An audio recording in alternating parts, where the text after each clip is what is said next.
Okay, so welcome everyone. It's this time of year when we go back to synchronizing clocks. My name is Maciek Machnikowski. I'm a hardware architect at NVIDIA, and I'm here to present the third part of the introduction to time synchronization. Let's start by making a short plan. So firstly, we need to go through the rulebook. So I'll shortly talk about the IEEE 1588 profiles. Since IEEE 1588 is an umbrella standard that actually gives you a lot of flexibility and a lot of things to choose from, I'll try to make it a bit easier. If you want to select a given profile, you should have some knowledge of what's possible. After that, we will talk about the final frontier and the precise time measurement. Then we will go to monitoring and troubleshooting of your perfect system that sometimes doesn't work as you expect it to. Then I'll go a little bit into the latest Linux PTP 4.x, what's new in it, and what are the latest developments done in there. And in the end, we will introduce the PTP and NTP, so we will introduce the time master. So let's start with the rulebook. As I mentioned before, the 1588 is a one-to-rule-them-all standard. And it actually started a lot of different ones, such as AS 802.1 AS and a couple more. You can choose the pieces that work for you and make the one that will actually be the best for your application. So to start with, let's recap. This was already talked about in the previous sessions, but let's recap the basic synchronization that's known as the 1588 default profile. So in this solution, the whole synchronization starts with the grandmaster sending the sync message and optionally a follow-up if it's a two-step grandmaster. And then the slave sends the delay request to the grandmaster to understand the two-way path delay. And the grandmaster responds with the delay response packet that contains the T4 timestamp. And after doing the math, you can figure out your offset from the master and the path delay that connects you to the grandmaster.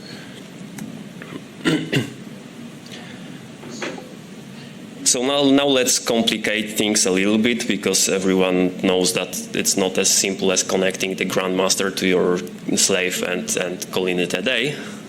So let's introduce the transparent clocks, which are mostly used in the data centers. So in between the grandmaster and our final destination, our slave, there will be a couple transparent clocks. Those are the clocks that will give you the time that the packet spent inside them. So whenever there is some caching, there is some buffering inside the switch, you will have the timestamp when the packet entered the switch and when the packet exited it, and that time will be transferred as the residence time, usually in the follow-up message. But if you have a single-step transparent clock, it can be directly put into the sync messages. So if it comes to the end-to-end delay measurement, this will be pretty similar. So the slave will send the delay request.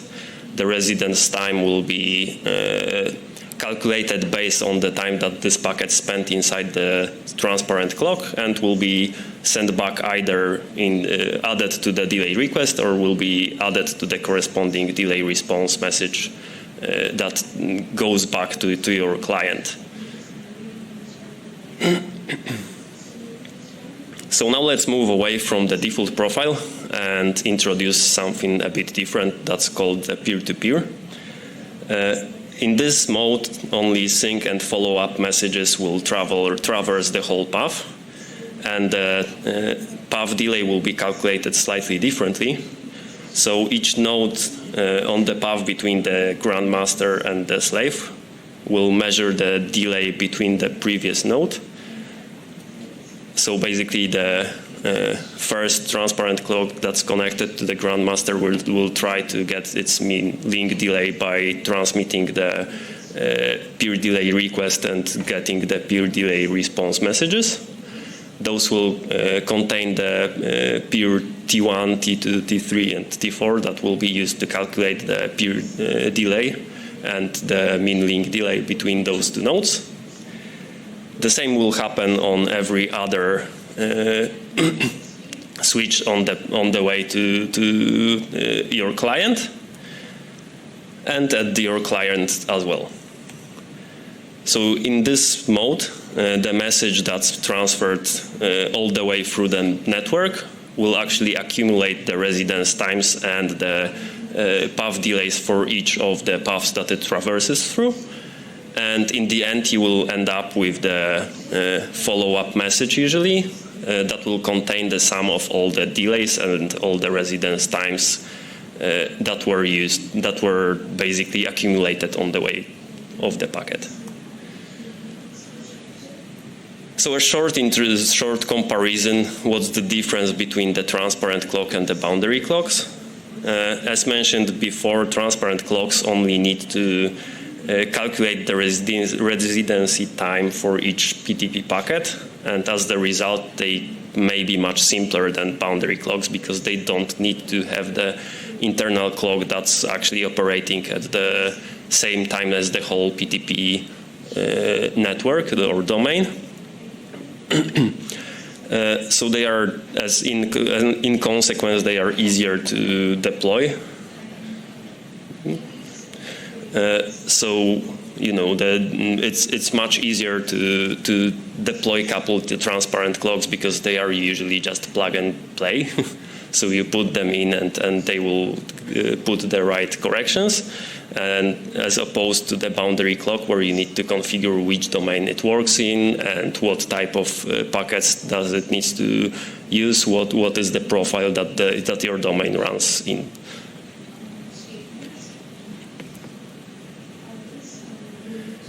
But there is a problem with deploying a lot of transparent clocks, and this is the scalability.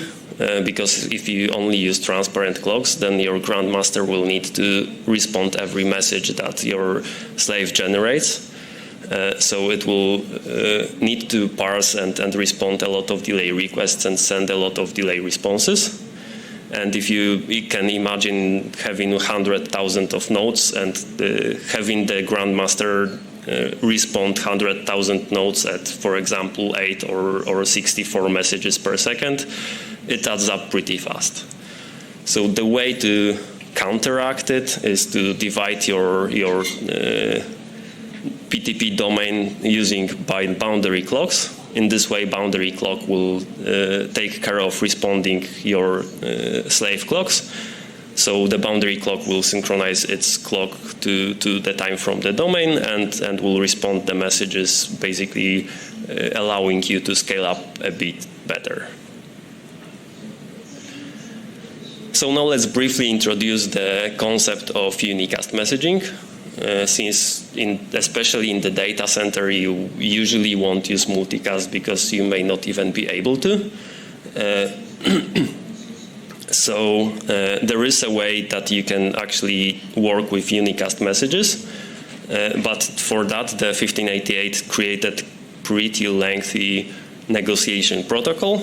So everything starts with the client asking the server, sending it the announce grant request and getting the announce grant or not getting it, meaning like you can get the denial of that because, for example, your time server will be too busy to accept more clients.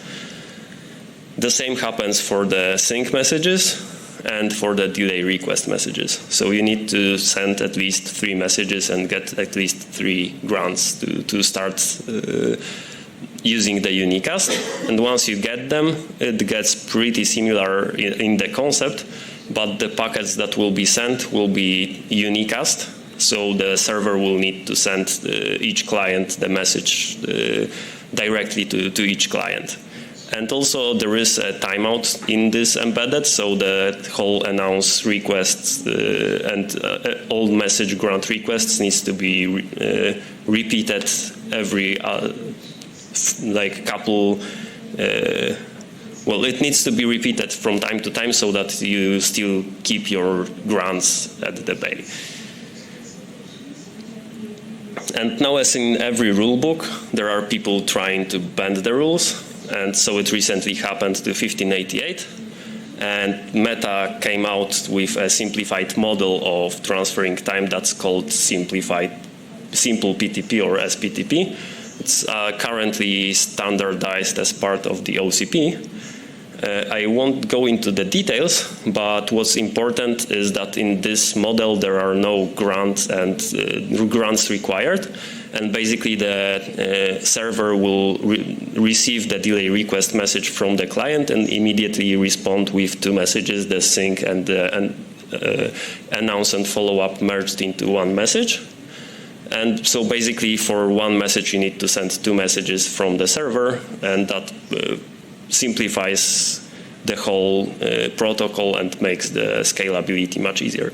If you want to learn more, you can scan the QR code and look at the GitHub that Meta basically shares, and there is a lot of information in there. So this eye chart is only for reference. I'm not going to read through it because we want to make it to lunch. This is for your reference. If you are interested in how different profiles compare, what are the functions that are in it, feel free to refer to this slide.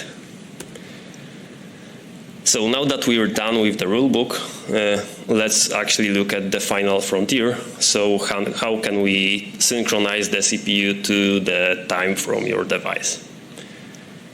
So the current state of art is that we can use the sysoffset extended I/O call that will cause our driver to try to read the cross timestamp or try to figure out what's the offset between your device and your system clock. And the way it will do it is that it will try to first read the system clock, then it will ask the device for the time from its clock, and then again it will try to read the system clock. And using very simple math, it will basically assume that your device returned the time that was exactly in between two timestamps before reading the clock and after it. And basically that will be the offset that it calculates. And obviously it's not that easy, especially there is many things happening on the PCI bus, especially when you start hitting your network device with the traffic. So it's like the PCI wonderland, and you can meet many interesting things there. So how bad things actually are. We actually use the latest Sapphire Rapids server that gives us the ability to use the timing GPIOs. Those are the GPIOs that can output the pulse per second signal based on the clock from the CPU.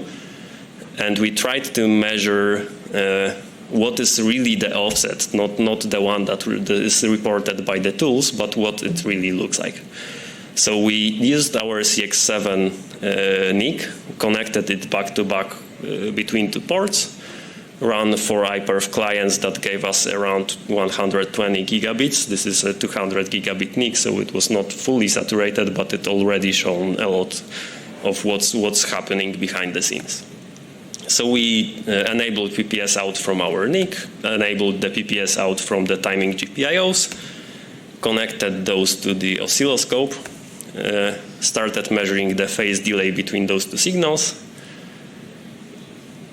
and got the following results. So as you can see, when you start hitting your network card with the traffic, the offset between the CPU and your network card goes up to 2.3 microseconds, which is pretty terrible compared to what you can get between the NICs. So we actually are in a very weird situation where we can synchronize two network adapters up to nanoseconds or even beyond that when we implement White Rabbit or some other protocols. But if we want to add CPUs into the mix, we are at microseconds. So this is repeating the previous solution, and now it will morph to what happens when you add the PTM. So if you add the PTM, the things will start differently, to work differently. So you will start sending the driver sys offset precise IO call. The driver in response will talk to the PCIe on the NIC, and the PCIe logic on the NIC will initiate the PTM negotiation on the PCIe bus. And this will give you two timestamps that are captured based on the hardware negotiation. I won't go into many details of how PTM works. Feel free to refer to the OCP tab talk that goes into many details. But basically, it's pretty much similar to what PTP does, but it does it on the PCIe bus. So we repeated the same tests that we done without the PTM, and now we repeated them with the PTM. So on an empty system, the offsets were looking great. With the network load, they looked very nasty. And with the PTM on the empty system, we got pretty much similar results. But on a loaded system, it was far better. Basically, corrected all the offsets that resulted from all the network load and the PCIe load. Yeah, for those who like math, basically the standard deviation of the PPS signal coming from the CPU is at 12 nanoseconds because its resolution is 42 nanoseconds. Okay, so now let's talk a bit about the monitoring and troubleshooting and get more practical. So when your great system that you just deployed doesn't automatically synchronize, here are the things that you may want to check and to make sure what's going on. So at the beginning, start making sure that your PTP settings are the same on your grandmaster and on your endpoint devices. This includes the profile, domain value, message rates, and communication mode. So either you use L3 or L2 traffic. Then check the firewall, because firewall usually doesn't like to allow the L3 traffic. And if everything else fails, take a look at the TCP dump or Wireshark. They both have useful filters for filtering PTP traffic, so you can easily take a look at the relevant traffic. And if everything else works and everything looks nice, take a note of your grandmaster ID and make sure that your clients actually see the grandmaster ID that you expect, because in many cases you actually may see your devices synchronizing, but they may sometimes not synchronize to what you want them to synchronize to. Okay, so now let's briefly introduce the tools that you could use to control your PHC and debug it and do something interesting about them. So the first one is part of the Linux PTP. Oops, sorry. It's good because you get it for free when you install the package, and this tool can actually do many interesting things about your PHC. It can set the time in it, it can get the time, it can adjust the frequency of it, but also it can compare the time, read the capabilities, but it also comes with a simple scripting capability with the wait that pauses the command for a given amount of seconds. So you can actually use it with giving it the Ethernet interface name. You don't need to resolve the PTP device that's behind it. And an interesting line is the last one, which basically gives you the sanity test for checking whether your frequency operations work as expected. So it sets the time to 0, sets the frequency offset to 10%, and waits for 10 seconds. So the expected value is 11 seconds because you made the clock tick faster. Okay, so the other tool that's very useful is the test PTP. This one is a bit problematic because it comes as the source code in the kernel tree, and you need to compile it on your own. And the catch there is that the APIs it uses are bound to whatever is actually in the kernel that it came up with. So if you, for example, use the tool from a newer kernel on the old kernel, it may not work or not even compile. So you need to match the version of the tool to the kernel that you are trying to run it. But this tool is a bit more powerful, although it does not have the scripting included in the PHC control. So it can query clock capabilities, get the time, set the time, but it can also work with the pins. So it can actually enable the PPS out on your adapter, or enable the PPS in and read the timestamp that were generated by your network adapter. It can also list and read the current state of the pins and how they are configured. And the last but not least is the PMC, which was discussed on the previous talk a bit, but I'll go into a bit more useful commands, but I won't repeat too much from the previous talk. But this is a part of Linux PTP that monitors the running instance of PTP4L connecting through the socket that the PTP4L exposes.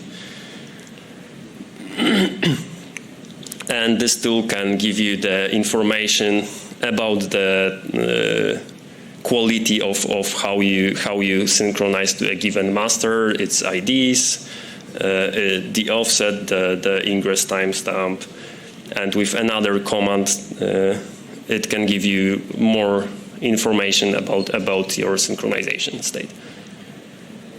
But what's also interesting is that this tool can have the ability to give you all the timestamp that the device generates. For that matter, there is a special slave event monitor socket that is exposed by... Oh, that's not me. That is exposed by the PTP4L. So you need to add the slave event monitor parameter to the PTP4L, and then when you run the PMC and give it the same file as the input, it will actually start reading all the timestamps that are generated by the device. This is very useful if you have some weird behaviors that are caused by your network actually not behaving correctly. Okay, now let's briefly talk about the latest changes in the Linux PTP. Since this year, the major version got released. So the first one interesting feature that got implemented in this version is the ability to monitor multiple PHCs with the PHC2sys tool. So now you can actually give it multiple interfaces, names, and it will actually try to synchronize. I mean, maybe not always. I mean, it can also synchronize, but this is more useful for monitoring. So that's where the free running mode in the PHC2sys comes. So you can basically, for example, synchronize your system time to the time from a single NIC, and then run the PHC2sys a single command to monitor all other NICs inside your system. The PTP minor version change inside the packets is a bit problematic because it may break the compatibility with our old grandmasters, but can also make your device not timestamping the packets correctly. So that's something to look for. And also there is a virtual clock support. the recent kernels introduced the concept of virtual clocks that run on the physical hardware clocks, and they can actually present a different time. So this is useful when you, for example, try to run a single network adapter and make it synchronized to different time domains. That's where the virtual clocks are very useful. And there is also a pretty interesting concept of dynamic clock tree reconfiguration, where the TS2PHC tool can monitor the state of the PTP4L and that it uses to generate the PPS from. And for example, if one of the ports loses the track of the time, it can switch to a different port to start generating the PPS for your system. So you can run PPS across multiple network adapters, and this feature will make sure that only one of them outputs the PPS signal, and other NICs will still be able to synchronize to it. And last but not least, there is a new UDS socket that was added for monitoring. This is a read-only one, so you cannot change, for example, the data set inside your running PTP4L tool by using it, but you can still use it to get a lot of useful informations. Okay, so in the end of our journey, we will meet the Time Master. So I know you expected something more, but the Time Master is part of the Linux PTP that uses the PTP4L and the PHC2sys tool, combines them with cronid or NTPD. My examples in this presentation will be based on cronid, but you can replace all the instances of cronid with NTPD and it will also work. And the time from the PTP is actually transferred using PHC2sys and the SOC reference clock to the cronid or shared memory in case of cronid or NTPD. And this tool is actually generating the configuration for all the tools, runs them, and there will be more on the next slide. So how it works? Basically, obviously, it all starts with the NIC.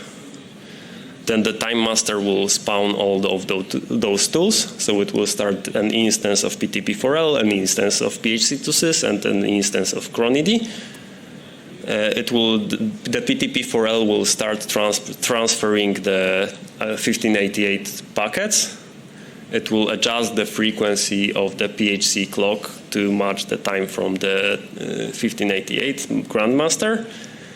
And then the PHC2sys will actually read the offset between the PHC time and your system time and give that information via the shared memory or the SOC interface to the cronid. So the cronid will actually see a given instance of PHC2sys and PTP4L as one of its sources.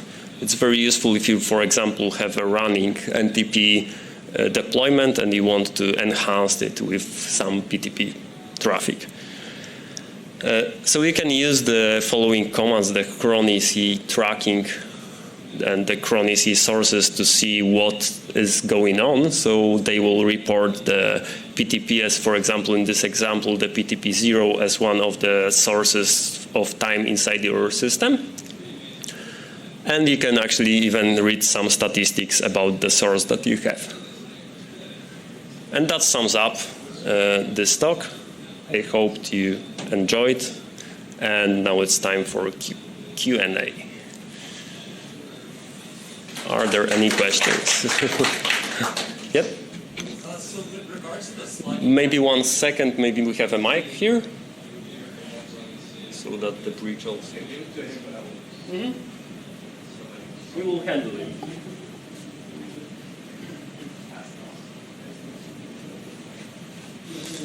So my question was with regards to the PTM numbers we had. So with MLX5, we don't have PTM support. So I'm curious how you did the PTM measurements or what hardware you used to do them with. Yeah, so PTM is in the hardware, even in the MLX5, but it's not exposed, and it's not. Yeah, we actually worked on the POC firmware that we developed that enabled PTM and done the measurement on that. So you use firmware bits to test the POC essentially without needing a driver support to expose that. No, this was like the full stack work. So it started with firmware, but also expanded to the driver so that we can call the relevant APIs from the user space. So basically, the whole stack was developed as the POC to prove to see what are the numbers basically when you enable PTM. But hardware-wise, we support it, I believe, from the CX5 generation, or maybe even earlier. Okay, and then I have one more question. I'll hand it off. My other question is, with regards to test PTP, you mentioned it's tough to match kernel versions and compile and things like that. So I realize with the kernel versions thing, that's inherent and you have to check out the version matching your kernel. Is there anything else we can do to improve test PTP's usability? Because I enjoy using it and I like adding contributions there. It's very nice. Yeah, so the problem with test PTP is that it's mostly a test tool for kernel, and they usually don't come up with the backwards compatibility. I'm not sure if we start patching it with adding backwards compatibility for the old APIs, those patches will be accepted. That's the biggest challenge there. Yeah, I think that's something difficult to get with the kernel community. Typically for test tools, we just tie it to the kernel version. Yes, exactly. Okay, so I have a question about timestamping, because Linux PTP, for example, PTP4L introduces the strict requirements for timestamping. So you have 10 milliseconds, right, before sending the sync message and writing it back to the SKB. So I have two questions here. First, how you will debug timestamping in general. I saw that you show the tool to read all the timestamps, but how you will know if your hardware satisfies the strict requirements that are coming, for example, in telco and 5G? We need to unveil this question, but basically, what I shown can produce all the timestamps that are generated by your device. So whenever you get the packets and get the timestamps, they will be reported back to the special socket. If it comes to the second part of the question, it's pretty hard to answer it because it's on the hardware vendor responsibility to implement it so that you can meet the requirements of the tool. Those requirements don't come from nothing, because the problem is that the longer you keep the timestamp inside your system and not report it to the tool, the bigger the jitter of your time error will become. So you can obviously overcome it by giving the relevant parameter to the PTP4L. You can set this timeout to any number that you want. But yeah, the best solution is basically to make your hardware work and report this timestamp as fast as possible. Okay, thanks. Increasing the timeout is not a solution. This is kind of a solution, but it comes with a hidden cost of making the synchronization a bit worse. Thanks.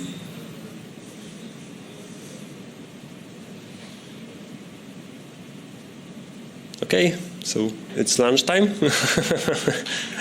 Thank you.